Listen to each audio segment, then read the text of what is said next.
But if you have your others, I'd rather have it in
Hi, I'd like to call a Public Work and Economics meeting to order.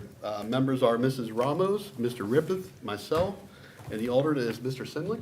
Yes, sir. We got one item to discuss tonight, and I'm gonna start off by saying that I'm just gonna do this, that's why I gave you guys all the information tonight. I just got done, I got an email to you guys of the existing amended lease and what the lease was before that.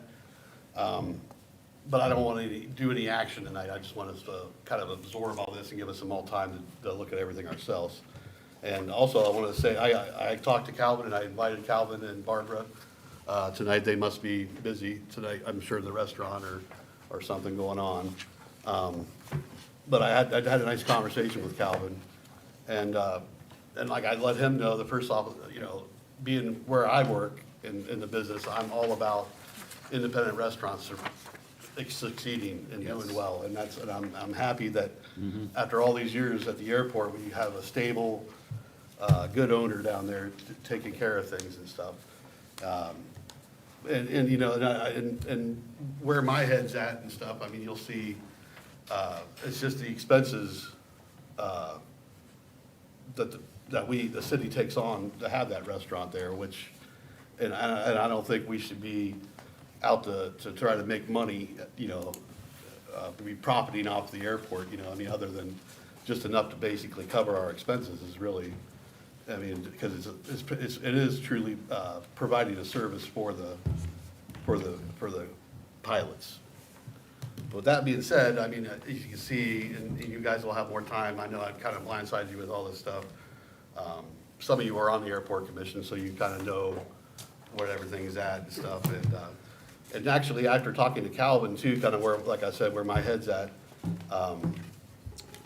is instead of a percentage, I always think that, for both sides, that it would be more, favorable to have just a flat rate rent.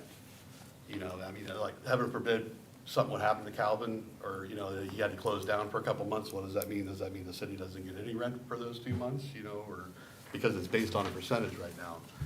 And like I've said this a couple different times, that percentage, that original one was 6%, if I'm correct right there, at one point before it got amended. I know it went to court, is that right, Marvin? That it was 6, and then the judge amended it to. I don't recall it being 6. And the whole Holly Corporation, it was 6, it was reduced to 3. I came in on the tail end of that. The lawsuit happened in 2011. That's when I was Yeah. elected. Yeah, it was 2010 when they did that. And then in 2012 was when I handled it, but I don't personally recall Well, it and being 6. right off the bat, I don't think we should be looking at 6%, that's way too high, I think. But that percentage thing was basically, in the spirit of it was, when they originally built that, what I took of it and stuff, it was built so that way it would provide a service for the pilots, for breakfast, lunch, dinner. Well, it provides a service to the community. Yes. Magoo's may be our most popular restaurant in New Philadelphia. It's way beyond the pilots. Yeah. Well, I'm not saying it's not, Yeah. I'm just saying that that's what the original spirit of that percentage was brought at, but either way, like I said, I talked to Calvin, and he said he doesn't have a problem with a flat rate. And also, I think that, if you want, I know I didn't give it to you till this afternoon or this evening, I sent it to you guys all on email, what the original O'Holly, contract and the amended one. And, I think we could spell it out better, like more typical leases like that, like you'll see some of these expenses on here, like most restaurant leases that I've looked into and I saw is, the leasee is responsible for, or the renter, or the city would be responsible for the roof, air conditioning, outside, like the main water line coming into the place, or sewer or whatever. And then leasees, anything that was inside the building would be normally taken care of by the leasee, other than the actual power box to the unit, like if that would go, or if we needed updated, which we have that, one of our I'm expenses. sorry, what did you just say? We actually upgraded, that's one of the things, like the main, like circuit box, like breaker box, but I don't think fixtures or anything like that should be, whoever decides to open a business, when you open a business, you do all the remodeling, that's what you what you upgrade to the building, other than you gotta pretty much leave that stuff when you leave, you know. And that's kind of spelled out in the last previous agreement, that, you know, if you do any upgrades to the equipment or anything like that, that stays with the city, with the city's property. But, I mean, like, I know, I talked to, the auditor's office at the county, and I know we pay $4,000, or $3,931 we paid last year for property taxes. We've had big expenditures there, like the windows was 8,600, I think it's on there. 8,500. Some of the other ones that we did a $10,000 upgrade in the electrical work. We were made aware a couple months ago at Airport Commission that we're gonna be in need of an air conditioner, and that's gonna be at a minimum $8,120, but it could be upwards of $18,000. And then, like, only reason I put those Hicks roofing repairs in there, and that's the city's responsibility, you know, we take care of the roof, whatever's on the roof.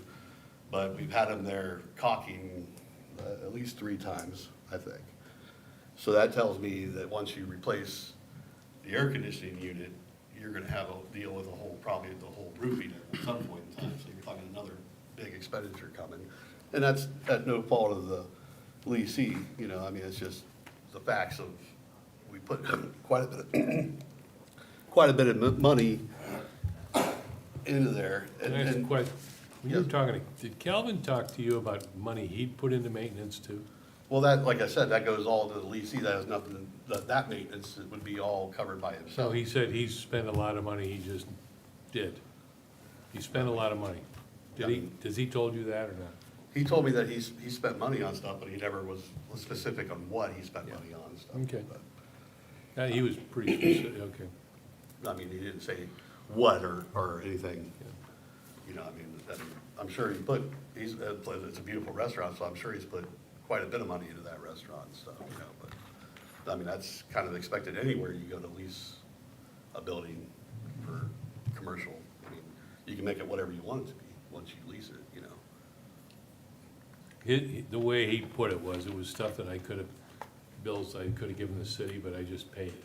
Oh, I see. That's the way he put it. See, I don't know. I don't know. I mean, he's put You talked to him, so. He's put some pretty specific things on here. If you look at through some of the year things, like, there was one that was clogging a drain for $300, you know, I mean, kitchen sink. You know, I mean, I don't know if that would be considered, I don't know whether they, that would be, see, that's where I that's think, why I wondered if you talked. where to him. maybe we can get Marvin to look more into like specific, like, this is what the city pays for, this is what, you know, because it's kind of, Isn't that how it's spelled out though in the lease agreement, who pays for what? it does, but I don't know if that should be current, because I'm like, you said that was 14 years ago was the amended one. Right, but both sides would have to agree to amend it at this point. It would have to be mutual. Well, yeah, I mean, but, yes, Ms. Robbins. I understand what you're saying, and I agree with it. But what Mr. Semlik brought up was like, man, this sounds familiar. And then 14 years ago, remember he came with all his invoices to city council? There was a big discussion. I think I had just gotten here, or it's sometime when I was here in this seat, there was all this that you brought up. And there was something about a cooler and all that. Not this time, before. So for this time, you're thinking it'd be better to go with a flat rate? I do, I think that way it would they would know where they stand, the city knows what we can count on. And I'm not saying, I mean, even if you look at like, I mean, some of the months, you know, pre-pandemic was different. I mean, it's different for everybody. I mean, the cost of services, cost of product, you know, to the point where how much you sell something for after that fact. Everything's gone up, so the sales have gone up over the years.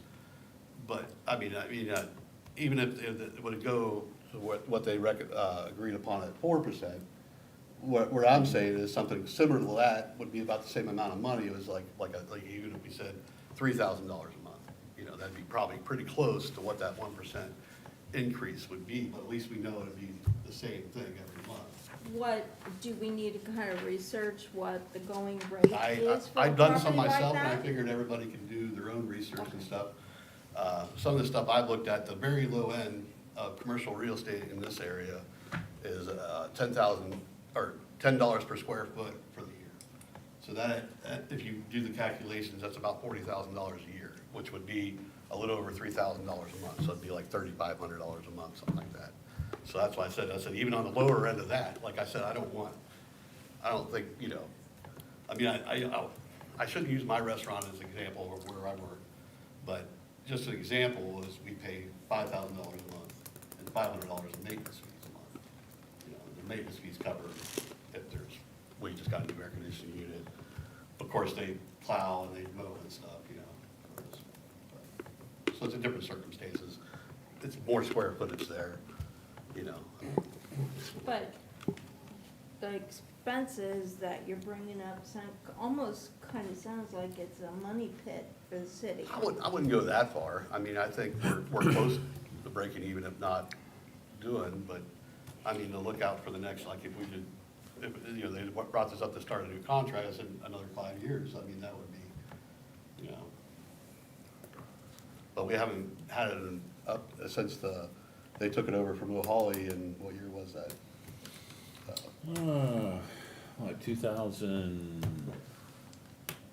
15, so they took it over, pretty much, we didn't start a new lease, we just Right. rolled that one over. Right. They took over that business and Yeah. moved it, yeah. So that's why I said, I mean, the way, that, like the most recent year, I mean, you factor in that 1%, it's probably gonna be close to 3,000. I'm just throwing that number out. I mean, everybody can have their own opinion and think about it. And like I said, I don't wanna do anything tonight. I just want everybody to get this information out, you know, to know that the city spends a lot of money at that airport restaurant.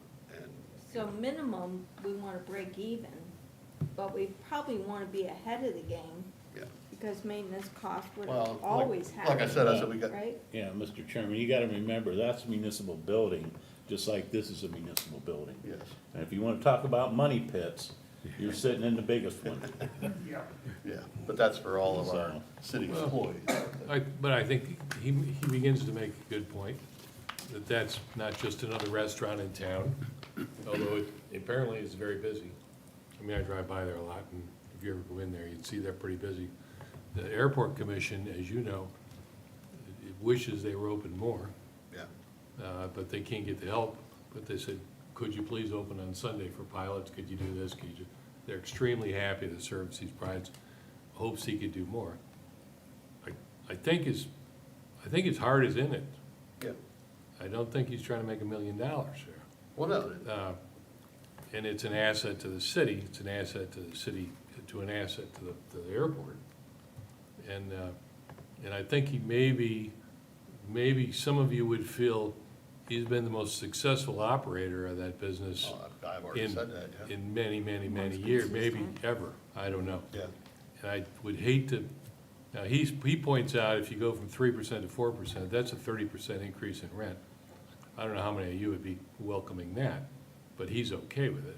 yeah. So I don't know what you, coming back with is your recommendation, but I don't want to chase him out of there. Well, no, and my like what I said, that number I threw out there was right on par. I mean, they think they paid 2,400 and 2,300 the last 2 months. Sure. So if you figure that 1%, that's gonna be right at that. Well, It's not going out, like, you know, like he said, I don't wanna do a 100% increase, you know, go to 6% or. Well, that's it. On his side of the equation, it's a 30% increase in rent, which nobody in this room probably would stand for in any other business. Yeah. But In today's we age, can be fair, right now. but mean, I don't want you to, can ask the banker. I would not vote to discourage him at all. No, I wouldn't either, you know, but I mean, you could ask, I mean, it's a different, I mean, I expensive. mean, if just if you're below market, then it's not really a 30% increase, you're just getting it better, closer to market. Market deal, yeah. Rent. So, but yes, you're right, It's more than just a by the restaurant, number, yeah. but Oh, yeah. if we're, I mean, from looking at, we haven't dug into this, but No. it looks like we're gonna need a new roof on that thing some point. I mean, I don't even wanna know what that's gonna cost on that building. Everything costs more, but I don't know what the number is. Like I said, I just got this stuff, and by the way, your email didn't have any attachments. Well, and I mean, that if you got look at, to. I wouldn't even think of like that 3,000 number, if you look at 2020, 2021, you know, the numbers then, but the numbers here in 23, 24, like I said, that 1% agreement they already agreed to, that's pretty much right on. I mean, So that's. if you had preliminary talks with them? I did, So I you did, and guys I were actually kind of- invited Calvin and Yeah. Barbara tonight. And he's open. He said, to well, he understanding. said, I don't mind, that doesn't bother me, the flat rate, you know? And it'd probably be easier for him, so he doesn't have to send the gross sales, you know, to every month to the airport. Meaning, and maybe, you know, you don't have to have that public knowledge for everybody all the time, you know, which right now it is, you know? Yeah. I think we ought to have a lease that lets us, it's a 5-year lease is what you're talking Yeah. about. I think we have to, that lease has to give us a way out. If all of a sudden he's not performing well down there, or not opening as much as we'd like him to open, then we need to break that lease. Yeah. So I don't know whether that's in the current lease or not, but we need to have a way out of it too. That's a If he great doesn't point. perform at all. That's a great point, sir. So you mean continue the same, at least the same hours that he's Yeah, I would say. open now? Maintain at least the business hours that he has now. I'm sure he shut down some during COVID, Well, that's, and you gotta understand that, you know. yeah, But I think, I think he's open all he can with the hours, with the people he's got. yeah. He's got his bar, his wife's in there. Works like, he's in work, working like She's crazy. gotta be in there to make those wonderful desserts, man. I just, Mr. Chairman, to clarify, we do plow that and everything too, right? It's city property, it's, yeah, Yeah. it's city That's what I thought facility, so. yeah. Okay. That building is a city built, that's a Right, city so facility we're building, plowing yeah. that too. I mean, it does say in the contract that the leasee is responsible for plowing their own parking lot, I think. I have to But- look. But either way, I don't think that they should have to. I think we're already Well, there. yeah, I mean, that's doing all it. part You're of gonna the do the airport I side. mean, why, yeah, you're gonna do the whole thing, I mean, I think what Mr. Pace. we don't want to do is have another empty building. No. absolutely. If the rent is fair for both sides, and we're not, Well, no, footing a lot of massive repair after massive repair, I think we should try to work with them as much as we can, because it is super busy, so. and that's what I had, Yep. my conversation with him was, you know, that, you know, I don't want him to think that we're going after 6% or going after, you know, outrageous raises rent, double his rent, you know, or anything like that, but I mean, like I said, I think that would be right on lines with a 1% increase. And that, like I said, that's the very low end of commercial real estate in New Philadelphia is $10 a square foot per year, you know, and How many square feet is that? 4,000. For 4,000, God, I should have put my readers. I think it's right at 4,000, actually. Yes, restaurant area. Yeah, I mean, there's a picnic portion, but that's only 75 feet, that doesn't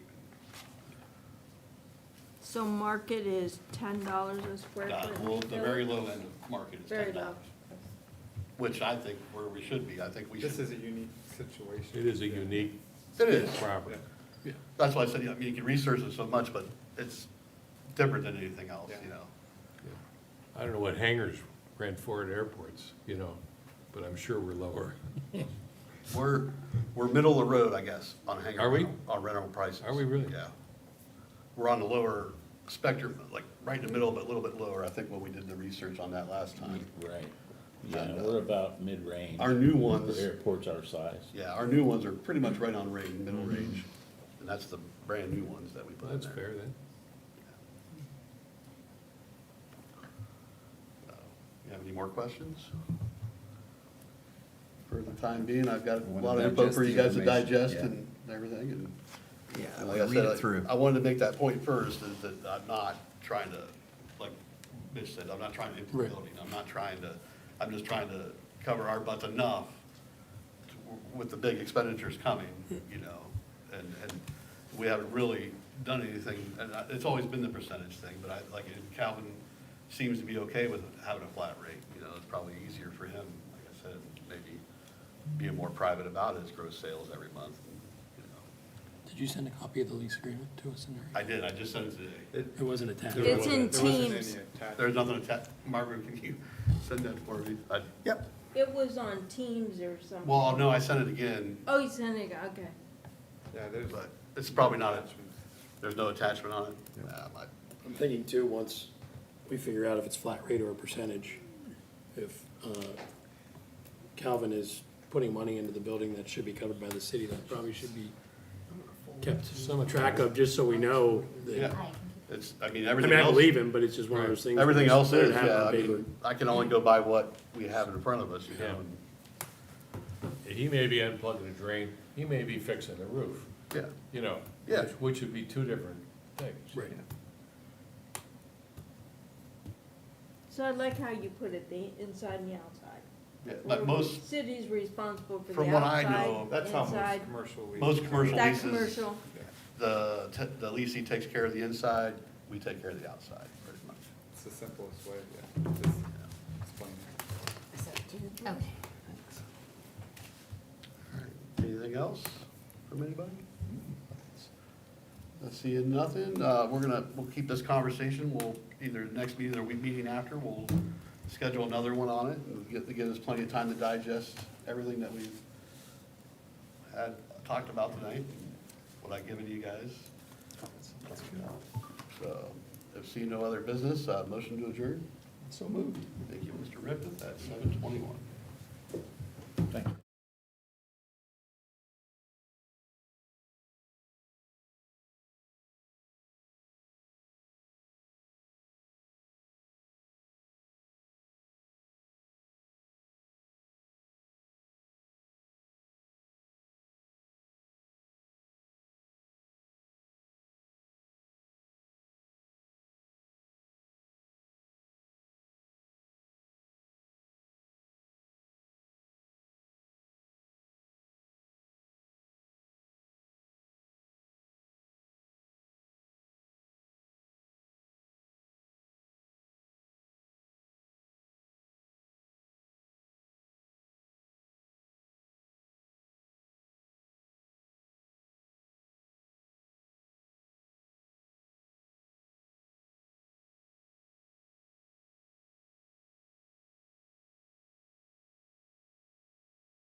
Good evening. This meeting of Philadelphia City Council has come to order. Would it please rise to remain standing for the invocation and pledge of allegiance? Mr. Rivers, please. Thank you, Mr. President. Would you pray with me, please? Heavenly Father, I just give thanks to you for all your mighty works and praise you for the beautiful summer day you've given us here today in August in New Philadelphia. What a blessing it is. Lord, we thank you for creating us in your image, sustaining us daily, and creating us to live in a community with one another, Lord. We are truly blessed to live in this great nation, this great state, and more specifically in this great city, New Philadelphia. We thank you, Lord, for our citizens, our city workers, all of their leaders. We thank you for this elected body, all the businesses, the local churches, the schools, and all the organizations that make this such a fantastic place to live. It is indeed a blessing, Lord. I pray for this meeting tonight that you would give wisdom and discernment to everyone here, that the actions that we take would be acceptable in your sight and bring glory to you and the best service for our city. We ask this in the matchless name of Jesus Christ. Amen. Amen. Amen. Amen. I pledge allegiance To the flag of the United States of America and and to the republic for which it stands, one nation, under God, indivisible, with liberty and justice for all. All right, I'd like to welcome everybody tonight, and we'll start off with the roll call. Mr. Kreinbell. Here. Mr. Lanzer. Here. Mr. Pace. Present. Mrs. Ramos. Here. Mr. Ribbit. Present. Mr. Simmeling. President. Mr. Walker. Here. All right, thank you. Everybody's had a chance to look at the agenda for the additions to the agenda for tonight. Hearing none, accept the motion to approve the agenda. Make motion. Thank you, Mr. Cranberry. Second? Would second that. Mr. Ramos, got you Got me. first. All right, in discussion of administration, council, roll call. Mr. Kreinbell. Yes. Mrs. Ramos. Yes. Mr. Lanzer. Yes. Mr. Pace. Yes. Mr. Ribbit. Yes. Mr. Simmeling. President. Mr. Walker. Yes. Yes. Yes. I don't mean president. I did that one. We know you're. Senior moment. All right, the agenda has been approved. Everybody's had a chance to review the minutes from our last council meeting. Any additions or corrections? Hearing none, entertain a motion to approve. Mr. Lancer, Mr. Ramos, Second. second, thank you. Any discussion by administration, council, roll call. Mr. Lanzer. Yes. Mrs. Ramos. Yes. Mr. Kreinbell. Yes. Mr. Pace. Abstain. Mr. Ribbit. Yes. Mr. Simmeling. Yes. Mr. Walker. Yes. All right, minutes have been approved. Correspondence, Ms. Courtright. To President of Council from Council Clerk and Council Clerk from Executive Administrative Assistant to the Mayor Jamie Bailey, dated July 25th, 2024. This is an email titled Gas Aggregation Presentation September 9th. Ms. Bailey states in the email, our gas aggregation contract with Constellation New Energy expires in November, and they will not be renewing any of their Ohio contracts, so we'll need to shop for a new gas aggregation provider. To Council and Administration from Auditor Heather Denham, dated July 23rd, 2024. This is a forwarded email titled Data Collection Form Ready for Certification. To Council Clerk from Councilwoman Ramos, dated July 30th, 2024. This is a forwarded email from City Resident Robert Cleary stating his opposition to DORA. To Council Clerk from Councilwoman Ramos, dated July 30th, 2024. This is a forwarded email from resident Rick Hoffman stating his opposition to DORA. To Council Clerk from Councilwoman Ramos, dated July 30th, 2024. This is an email with a petition signed by city residents who oppose DORA. Mrs. Ramos states in the email that the petition contains 405 signatures. To Council and Administration from Income Tax Administrator Carly Luce, dated July 31st, 2024. This is the July 2024 report. To Council and Administration from Executive Administrative Assistant to the Mayor Jamie Bailey, dated August 2nd, 2024. This is the July month-end report. To Council and Administration from Councilwoman Ramos, dated August 7th, 2024. This is an email titled Copies of Petition Signatures I Mentioned. To Council Clerk from Paul Beitzel, a city resident who lives on Crooked Run Road, dated August 7th, 2024. This is a letter in opposition of DORA. To Council and Administration from Administrative Assistant to the Auditor, Danielle DiMatteo, dated August 9th, 2024. This is an email titled July 2024 Month-End Reports with attachments, the statement of cash position with month-to-date totals, the expense report with encumbrance details, and the detailed trial balance. To Council and Administration from Law Director Fate, dated August 10th, 2024. This is an email titled Supreme Court Homeless Memorandum. And to Council Clerk from Treasurer Gerber, dated August 12th, 2024. This is the City of New Philadelphia Investment and Savings Report for July of 2024. And to Council and Administration from Mayor Day, dated August 12th, 2024. This is the mayor's report, and that concludes correspondence for this evening, Mr. President. All right, thank you, Ms. Courtright. We'll move into our administrative reports. First up, Mayor Day. Thank you, Mr. President, council members, fellow administrators, and guests. A couple things I want to touch on from the report I sent you earlier today, and then I'd like to give the remainder of my time to Kevin Mulligan and Lacey Felix, who are members of the City Civil Service Commission. They'll give you an update on the commission's activity. When you're traveling on East High Avenue from 2nd Street Northeast to the KSU Tusk campus, I want you to be aware of the construction crews and the equipment that are active there building the bicycle trail from the campus to downtown.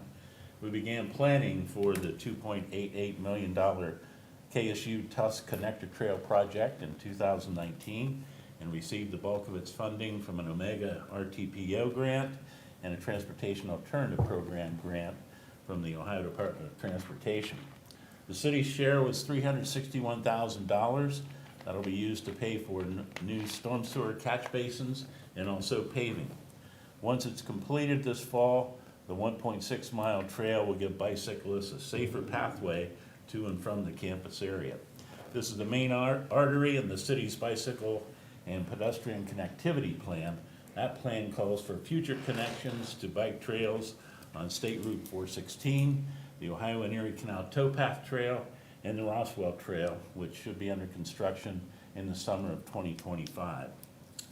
The county's Economic Development Finance Alliance, otherwise known as the Port Authority, has issued a new request for proposal to attract developers to the former Joy Howden Buffalo property on South Broadway.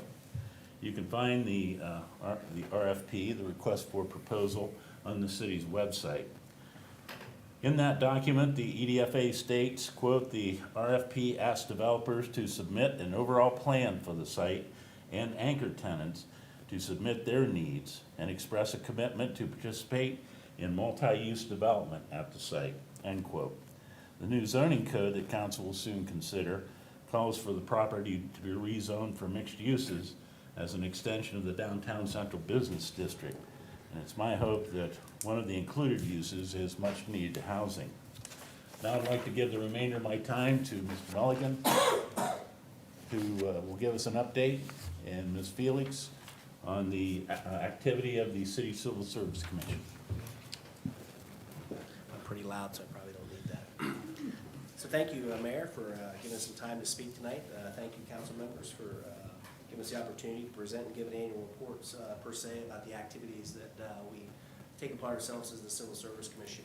Both Lacey Felix, who for those who don't know her, Assistant Prosecuting Attorney for Tuscarawas County, Judge Robert Preston, if you don't know him, he's a judge for the U.S. Administrative Law, and myself, Kevin Mulligan, who serves current chair of the Civil Service Commission. So we appreciate it. It's nice to meet all of you.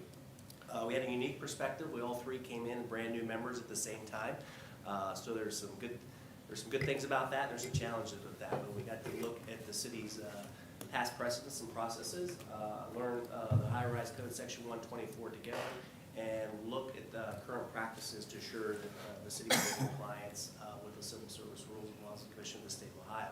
So we had the opportunity to take that task on initially, along with some requests from the safety director, the fire chief, and the police chief, looking at the current challenges they faced with recruiting and retention, and how the practice of lateral transfers in cities and charter cities were affecting their department to retain officers and firefighters, which created a great challenge not only for the city of New Philadelphia, but actually across the state of Ohio and through the country. So they had a question for us to look at and evaluate whether the lateral transfer was an option for the fire department and the police department for their hiring processes. And when you look through that, it's really governed by what's called charter cities. City of New Philadelphia not being a charter city, not having the flexibility to create their own charter or constitution as it relates to civil service laws and rules. So really, the city of New Philadelphia is governed under Section 124 of the Ohio Revised Code. While there's some limited home rule there that does give us some flexibility to create some pathways to help create different opportunities for the police chief and fire chief to govern their process based on the spirit of that law. So lateral transfer was the first thing we were asked to look at, and based on the status of New Philadelphia being a non-charter city, they do not have the ability to offer that option up to for their hiring process. The second thing we did was just have the opportunity to look at past precedents and the rules and regulation of the city of New Philadelphia. There's been a long history of commissions being in place for a long period of time. And so we had some challenges looking for some documentation, some history of some of the past practices. So we were able to meet with key stakeholders. Once we were able to review Section 124 of the Ohio Revised Code, meet a few times to talk about our interpretation of that. We were able to meet with key stakeholders in the city, such as the health department, the health commissioner, the mayor, the police chief, the fire chief, and then most notably you may not think about is the superintendent school board, as they are so governed under Section 124 of the Ohio Revised Code. So we were able to meet with those key leaders, talk to them about their experience and knowledge of the civil service process, to see what needs we could potentially meet for them and the challenges they faced. And we got great feedback from all the department heads. And you know, actually the city schools, the superintendent, they were like, we knew this day was coming, because there's not been a lot of engagement with the school board as it relates to civil service. But when you read Section 124, it does actually cover the city school. And so we had a great meeting with them and met with the school board, went through the process of validating some of their positions and then ratifying some rules. So once we met with them, we talked to the mayor extensively about getting and codifying what positions, who has to take the civil service test. You know, traditionally when you think of civil service examination, the first thing that comes to mind is police and fire, you know, pretty most common. You know, actually there's a lot more positions that can potentially be eligible or required to test through the civil service process. So we worked with the mayor's office and the health department and the schools and the police and fire, and actually got all the job descriptions, all the titles for all the positions within the city. And the commission ourselves went through each one of those job descriptions, comparing those job descriptions to the definition of their words, not my words, skilled versus unskilled labor in the Ohio Revised Code, and compared what positions do we feel meet the requirement for testing, and what exemptions or opportunities does the superintendent, the school board, the mayor, the departments have to make it specific exemptions not requiring those positions to be tested. So we went through that process, identified some positions that we thought were in the gray area, met with the department leads again, and worked through the process of talking about the specific roles and job titles that were in question. We were able to come to an agreement on whether we felt that should be a tested or non-tested position. At the end of the day, we did codify a list of all the positions in the city that we feel that are required to test versus not test. We provided that back to the mayor administration for guidance and reference. Ultimately, there's not a lot of significant change that happened as a result of that. I think it's the most important thing for us as the commission to make sure it was documented and adopted. So if it ever comes into question, we can say, hey, here's the process we went through. Here's the what we identified. This is why we do test for something, or this is why we don't test for something. So we adopted that off the get-go, and we think that helps guide our discussions moving forward as we talk about the civil service process within the city. The next thing we talked about was rules and regulations, for the guiding processes within the Civil Service Commission here in New Philadelphia. Years ago, and we worked with Mr. Fade on this, and Greg Popham, they had worked with, I think, a third-party company to adopt some rules and regulations specifically, or work with legal counsel to do that. They were brought into the city. I don't know that they were ever really ratified or adopted by either council or the city administration.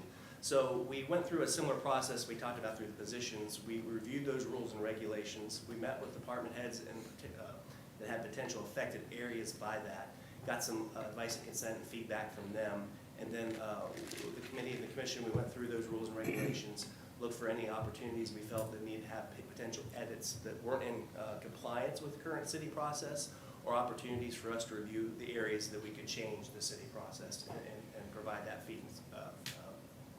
feedback to the mayor. There wasn't a lot of changes that we need to make out of that. We were able to review and adopt. I think there was the most significant change we made reverts back to the fire department and their promotional process. When you look at section 124 of the Ohio Revised Code, it's pretty specific language when it talks about the process for promotions within those departments, police and fire. There's a little more strict language on the police side of things that talks about shall versus the word not shall not being in the language. But the ultimate change that we made that was the most significant was in the promotional process of the fire department, where previously past practice and precedent has been the top candidate who qualified for finished first on the test ultimately was offered the position. In the Ohio Revised Code, it did not specify that has to be followed. They have the flexibility to adopt what we call the Rule of Three. The Rule of Three is pretty common across the state of Ohio and the country as an opportunity for promotion exams. It basically talks about the top 3 candidates then would be eligible for promotion, permitting that they've passed all the successful exams and meet the minimum score requirements. So we did make that change at the recommendation of Mr. Popham and the fire chief, who asked to have that amended into the rules and regulations. And we further as commission then adopted that into the higher rules and regulations. We did look at it from the police department's perspective, but the language there is pretty precise on having to take the highest candidate in the process for that.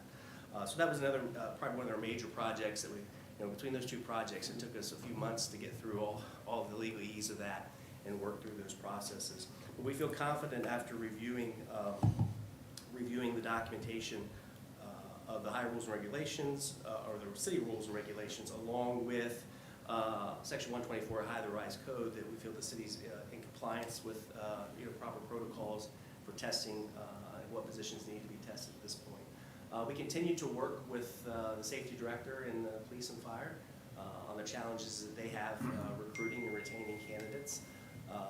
As we mentioned, the lateral transfers have an impact on a lot of cities when it comes to that. Under limited home rule under the Ohio Revised Code, we do have some flexibility to amend some of the opportunities in the civil service process for testing. I wouldn't say it's vast, but there's areas of opportunities that we're currently working with the police chief and the fire chief to see if we can adopt to provide some additional incentives that may help with the application and recruitment process within the city. We've had a great working relationship with all of them when it comes to that. Lacey, anything to add to that? Was pretty thorough. We appreciate the opportunity. We came into this eyes wide open, knowing that we were 3 rookies coming onto the Civil Service Commission. Our backgrounds are pretty unique from the standpoint.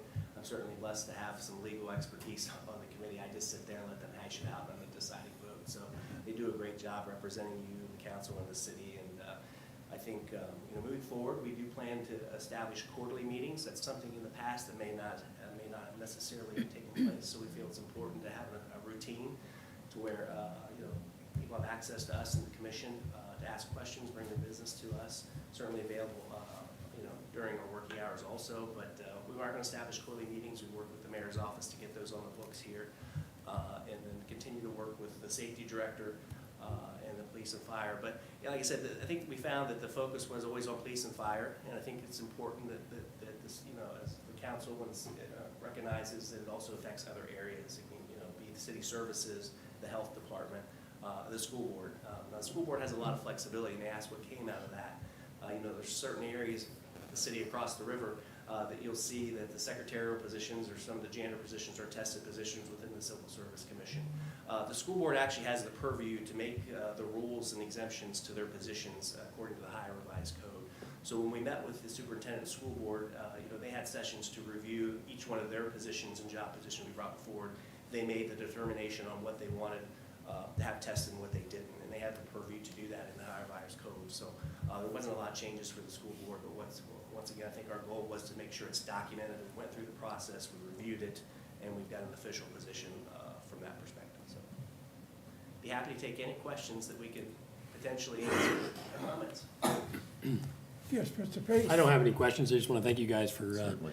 taking this on, because it sounds like it was very thorough and quite a bit of work from where we were at. So Appreciate that. certainly appreciate it. It was a little more than we expected, but when we got into it, we enjoyed it, and, you know, we enjoy work. We have a great crew, good chemistry, we enjoy working with the mayor, and all of us have roots back to the city. I actually worked for the city for a period of time, so I'm appreciative to come back and be able to work with the city and do something again Thank you. for the city.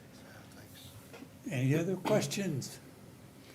Thank you for the update. Appreciate the time, thank you. Thank you, Kevin and Lacey. You've been a blessing to the city for bringing clarity to our Civil Service Commission and its operation. Well, it's good to hear that, 'cause Great. I did tell the mayor when I walked in his office, I don't know if you're gonna thank me or not be very Yeah. happy with what you did. But I'm thanking It was you. a difficult conversation the first time, I got some good news Yeah. and some bad news, but, we were able to The work through it. system had been broke for a long time, Yeah. and numerous times we tried to get things to move along, and it just always seemed to go somewhere and just die there. So the current Civil Service Commission has probably done more in the last 6-10 months than the last 30 years of Civil Service Commission. So, thank you for all your work. Thank you. Yeah. That concludes my report. Any questions? Any question from the mayor? Yes, Mr. Mayor, I have one. Yes, sir. Just in conjunction with the work that's going on East High Avenue, is there any consideration, or would there be any consideration given to extending bike lanes down University Drive? There are a lot of folks out there in that residential area that have asked about possibly putting bike lanes, because that is a narrow Well, road. not with this project, but that's something we can plan for in the future. I'd love to see it done. Yep. Thank you. Any other No questions? question. Thank you, Thank Mayor you. Day. Subdirector, Mr. McAbeer. Thank you, Mr. President. Good evening, everyone. We'll talk about a couple of first two projects that are wrapping up.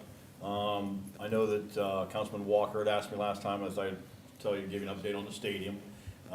Surprisingly, they met the deadline and actually exceeded by a couple of days. They got a couple other wrap-up things, but very minor things that they have to do there. The airport also wrapped up since the last meeting that we had. They've got to maybe do some hydro seeding, I'm sure, in the fall that didn't take. That's because of the 80-degree weather, 90-degree weather we had. So I'm sure they're gonna come back and hydro seed. But other than that, those two projects are wrapping up. Two of the projects I'd like to talk about also, last Monday, the 5th, actually the bike lane at the mayor had talked about a little bit, and then Franklin Square, as you know, that storm sewer project that also kicked off.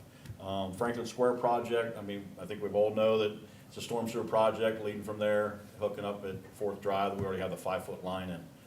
Right now, last week and this week still, lowering the sanitary sewer line so we can put the pipe in, because it's a 5-foot pipe. So they had to lower the sanitary sewer, hook everybody back up their laterals, and then continue to go through there. They spent almost over a day just moving and tying in the new the new storm manhole and the sanitary manhole. So you can imagine, they're down there around 12 feet deep. It's sandy. So by the time they put the box in and do everything and backfill, but that was a lengthy part of that project. And then the bike lane actually also started. If you notice down there where we need that extra width, they're getting it, I guess you'd say on the north side to get that. And you'll see the double yellow change back over to get the other exit width that they need there. Also, both those projects, believe it or not, have an end date or supposed end date of October 31st. So just to let everybody know, October 31st, those both should be wrapping up at the same time. Got to remember, we still got to come down on the bike lane. That's all gets paved in town. So that's all get paved. That'd be out again, October 31st. Also, everybody in the northwest section, there's going to be another gas line project, not as big as we've been having.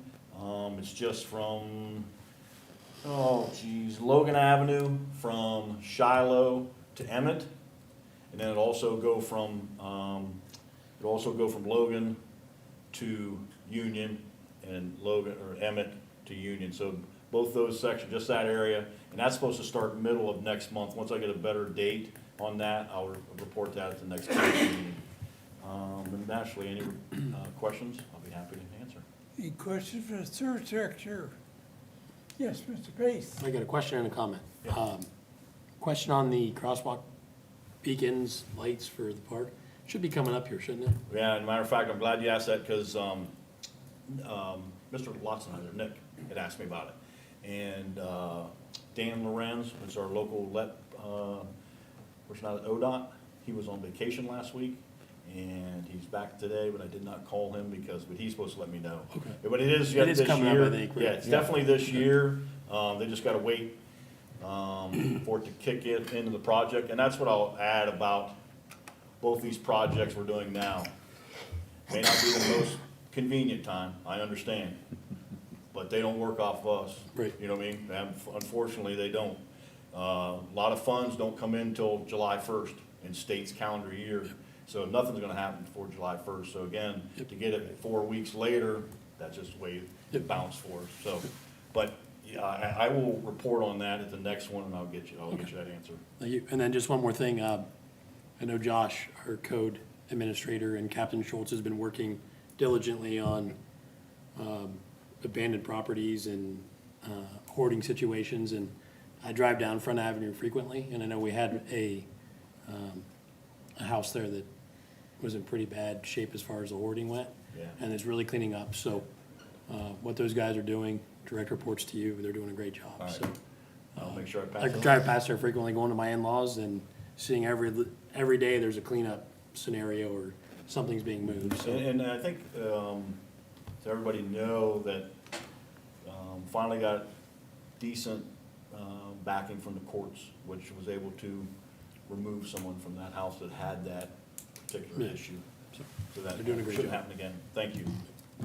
Mr. Ramos. For the work in the northwest sector you mentioned, you said that's a gas line? Correct. Okay.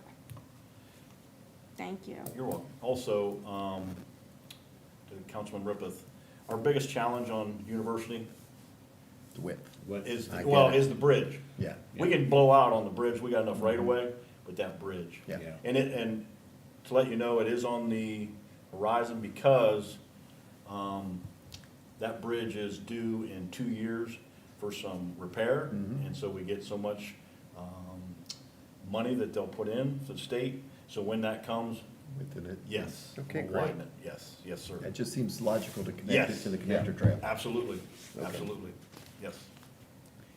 Any other questions? Thank you, Mr. McNair. All right, Safety Director, Mr. Popham. Thank you, Mr. President. About a week ago in the fire department, the fire department, along with several other departments, had applied for a regional FEMA grant. And they were awarded the grant. The amount that New Philly will get is $117,000 to replace all the hose on all the trucks, all the nozzles, and the gates that go along with that. So our portion of that is 10%, so that's still a pretty good deal for that amount of money, and to be able to replace all the hose at once. So it's a good deal. Should probably take about a year for all that to transpire, but at least it's on its way. That's great. And that's all I have. Any questions? Yes, Mr. Pace. The chief applies for those grants, right? Yeah, He along seeks- and. He seeks those out. And this was it was a regional grant, and I think Bolivar was actually the kind of the spearhead Yeah. of this grant, but it was like 4 different departments then, along with us, for this amount. And I think the total amount of the grant was almost like $500,000, just shy of $500,000 is what was obtained from that FEMA grant. So, All right. All right, move on to Auditor, Mrs. Denham. Thank you, Mr. President. No report tonight. All right. Treasurer, Mr. Gruber. Yes, I submitted a July report to the clerk of council.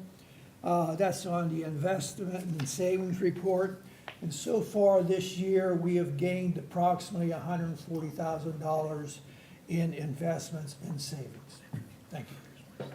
All right. And in the future, I'll get I'll make copies for everybody, okay? And so you'll know what's in that, the monies that we have in the city, okay? You could probably email those, you know, Yeah. is that hard copies, right? I could scan it and send it out to everybody Yeah. too. That'll be easier. That'd be fine with me, Okay. however, Save on paper. Yes, sir. I like paper. All right, Law Director, Mr. Green. Thank you, Mr. President. I'm going to speak from the podium because I have some stuff I need All to right. read, and it's a little bit easier to do that than standing up like that. The investments are down here, and this year's where the money is at. Okay. I do that monthly.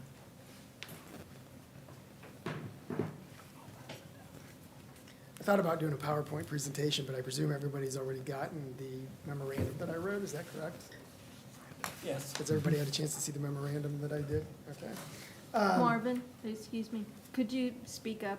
Yeah, that's a first. Thank Not you. many people say that to me. When I was in school, I was always getting in trouble in the library because it said I had one of those voices that carried when I was talking. And I never have a problem when I'm coaching either, but I'd be happy to speak up. What I'd like to address you tonight is on the legal memorandum that I did for the City of Grants Pass versus Johnson. It's a landmark Supreme Court decision. One of the things that I really find fascinating, and one of the reasons that I love conservative justices, is that conservative justices tend to draw what are called bright line standards and do not legislate from the bench. They tend to trust the people at the local level to make those decisions, right? Or your elected officials, at least, to make those decisions. And there were several landmark cases that came out this past session.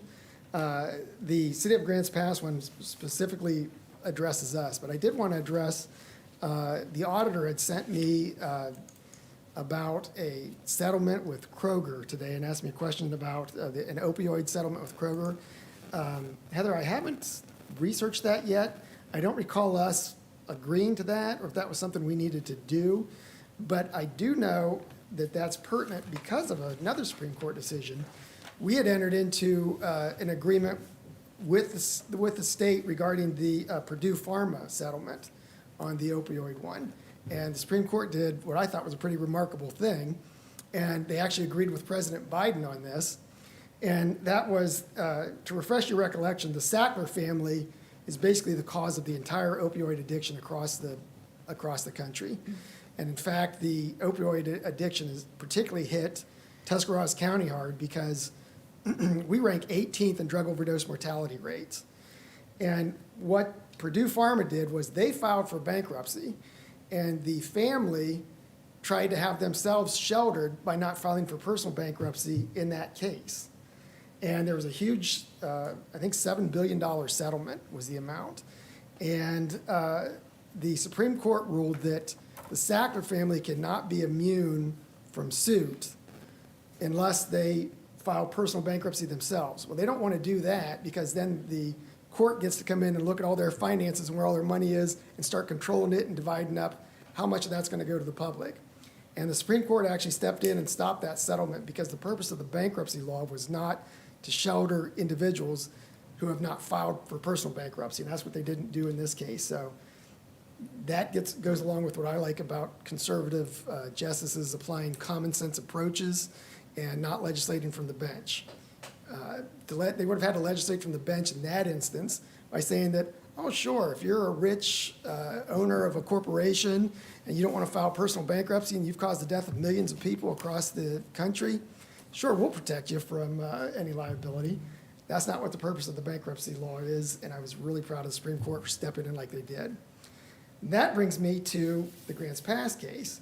because here they did a similar thing. And you have a real good example of, if you looked at what past precedent was, which was done by a much more liberal activist court, when it came to regulating issues of homelessness in your own community and issues of trespass and problems associated with that. The precedent for years was out of the Ninth Circuit Court of Appeals. And prior to City of Grants Pass versus Johnson, which was just decided this past summer, the law was that it was considered cruel and unusual punishment under the Eighth Amendment to enforce any type of restrictions on public camping and therefore homeless local policies unless you could, the first ruling that they had was Martin versus Boise, which was in 2019. And in that case, the Ninth Circuit Court of Appeals ruled that you couldn't enforce those types of ordinances unless the number of homeless individuals exceeded the practical available beds for homeless shelters in that area, which means you would have to count the number of homeless people before you could issue a citation for trespass and go count the number of beds and make sure they were equal. Well, then, when the Grants Pass case came up, they ruled that you could not enforce any type of ban on camping and thereby local homeless regulations unless the city had enough shelter beds for its entire population. So we would have to have enough shelter beds for, how many people we have living here, Mayor? About 22,000? 17 something. Well, 17,000. yeah, we're a little over 18,000. Okay, well, for about 18,000 people, we'd have to have enough shelter beds for 18,000 people before we could keep somebody from setting up camp right on one of our baseball fields, if they wanted to. Well, the Supreme Court in Grants Pass, I'll give you a little bit of background. Grants Pass laws prohibited activities such as camping on public parking, on public property, or parking overnight in the city's parks, as well as sleeping on sidewalks, streets, alleys, or within the doorways. And individuals who violated these laws could be subject to removal, fines, and if they receive multiple citations, they could be subject to an order barring them from city parks for a maximum of 30 days. And if they violated that order, they could be subject to a trespass punishable by a maximum of 30 days in jail and a $1,200 fine. And that's a maximum. That's still within the purview of the court. And a group of homeless individuals filed what's called a class action lawsuit. And in that class action lawsuit, they argued that that violated the Eighth Amendment bar on cruel and unusual punishment. The Supreme Court ruled that that did not bar was not a violation of the Eighth Amendment cruel and unusual punishment law because it's very minimum. Your first thing is you're ordered to move. You could be cited and fined, and it's a minimum fine, it's a minor misdemeanor. And if you were a repeat offender, you could be barred from the park in this instance. And if you violated that order, then you could be subject to a trespass order. So there were several layers before, and clearly that's not cruel and unusual punishment. We're not putting people in prison because of their circumstances. And what's interesting about the Grants Pass law is the Grants Pass law was done by people who wanted to be able to get people off the street and into shelters. And they didn't have any authority to get them out of their parks or into shelters where they could get the help that they needed. So this was a pro-homeless advocacy group and pro-homeless legislation that was done to protect individuals, not to punish them. And so I was really glad to see that the Supreme Court took a common sense approach and said, hey, we're going to trust the city of Grants Pass as well as all the other municipalities across the country to determine how best to help the homeless people in their own communities. And so on that basis, for everybody to observe, I included the entire sections of the Grants Pass local ordinances that were found to be constitutional. It's based on my analysis that if the city wanted to adopt something very similar here, we already have the loitering ordinance that we had passed. That does not specifically address what's going on in our parks, though. What the city of Grants Pass did was they prohibited camping, and they defined it very broadly, including not sleeping in doorways, alleyways, public sidewalks, things of that nature. And then they applied it to the whole city, and then in their park section, they said that camping is also prohibited there, and then it referenced back to the larger section regarding the whole city. And so if council is willing to consider something like that, I'd be happy to help guide you through it and draft legislation to that effect. I think it's really badly needed in our park system. Even without it, though, I think that we would be on pretty good ground if we asked somebody to remove themselves from camping in light of the ruling in the Supreme Court. We already prohibit, you can't be in the park after dusk, so clearly nobody should be sleeping there overnight as it is right now. And I have instructed the police chief on how to operate and how to enforce those things. But if we want to be more specific, certainly the City of Grants Pass ordinances and Supreme Court has given us a bright line standard from which to view that. Before I move on to another issue, I'd like to know if there's any questions about that. If you want me to go into greater detail about what Grants Pass ordinances are, they're pretty clear cut. But I'll take any questions on this subject at this point. I don't have any questions, but I think maybe we should look at applying those ordinances similar to what Grants Pass has here for the entire city of New Philly, including the parks. I would like to have you take it into your committee Bingo. That'll work. and start to review if we need to make some changes, Yeah. some ordinances. So, And again, thanks for your work. I know You're not- quite welcome. Marvin, I got a question. Yeah, You said conserve, so I take it went 6-3? it was 6-3 exactly. Good, right along with it, didn't it? The Sackler decision was 6-3 also. I'm sure it was. Okay. Justice Scalia was a famous conservative justice who always authored a bright line standard, and I really enjoyed reading his cases when I was in law school and following them even before that. He's kind of a hero of mine in terms of one of the easiest justices to not only read but understand where he's coming from. So he's kind of my role model in that regard. The other issue that I would like to request an executive session to discuss potential litigation. do we need a motion to do that? I'll make a motion. All right, Mr. Pace, need a second? I'll second. Mr. Walker, thank you. Discussion by administration, council, roll call. Mr. Pace. Yes. Mr. Walker. Yes. Mr. Kreinbell. Yes. Mr. Lanzer. Yes. Mrs. Ramos. Yes. Mr. Ribbit. Yes. Mr. Similink. Yes. All right, we will go into executive session after our legislative session. Thank you, Mr. Fate. All right, move on to our board commission report. First up, planning commission, Mayor Day. Thank you, Mr. President. The planning commission will be meeting here in council chambers tomorrow at 1 p.m. And we will be focusing on the new zoning map that Wendy Moeller from Compass Point Planning has drawn for us. Will she be here? Yeah, she'll be here. So I would encourage all of you to attend if you can. Any questions? All right, now move on to Board of Zoning Appeals, Mr. McAbeer. Thank you, Mr. President. Board of Zoning Appeals will be meeting tomorrow night here at 5 p.m. in council chambers with one variance request to be heard at that time. All right. Airport Commission, Mr. Lanzer. Thank you, Mr. President. The Airport Commission will be meeting at 6 p.m.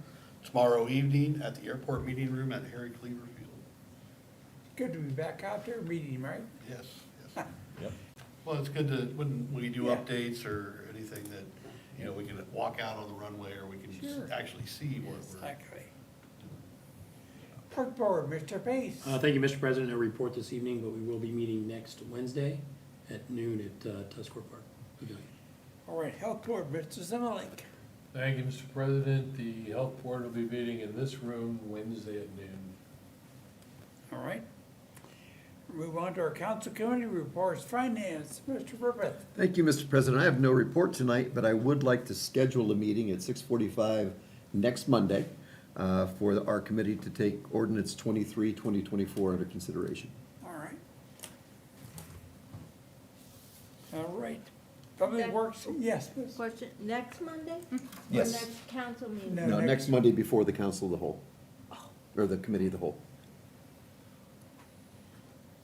All right. Public Works and Economic Development, Mr. Wanzer. Thank you, Mr. President. The Public Work and Economic Development Committee met this evening at 7 PM.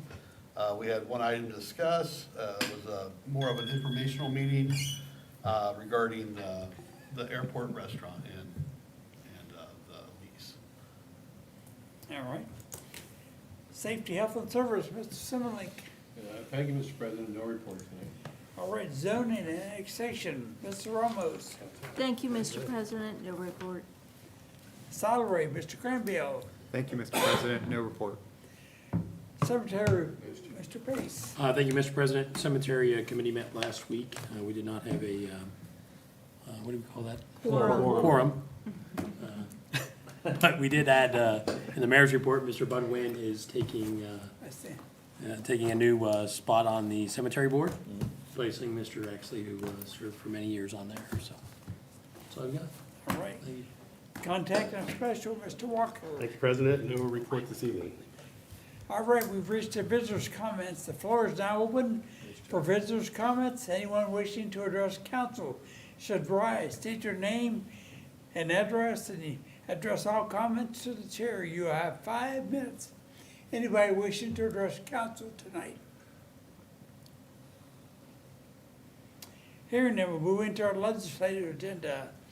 Ms. Corright. Ordinance number 21, 2024, an ordinance by the council of the city of New Philadelphia, Ohio, to increase all sanitation accounts by $3 per month. Sanitation accounts billed in the month of November 2024 shall reflect the rate increase, and declaring an emergency, second reading. Is there any action we're taking by council on this legislation tonight? Hearing none, be held for our next regularly scheduled council meeting. Ordinance number 24, 2024, an ordinance to approve, adopt, and enact the current replacement pages to the codified ordinances and declaring an emergency, second reading. Is there any action we're taking by council on this ordinance tonight? Hearing none, we held for our next regularly scheduled council meeting. And that concludes legislation for this evening, Mr. All right, President. thank you, Ms. Courtwright. It is now 8:17, 8:20. We'll take a break and we'll go into executive session. Thank you. Oh, sorry, I'm sorry.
Mr.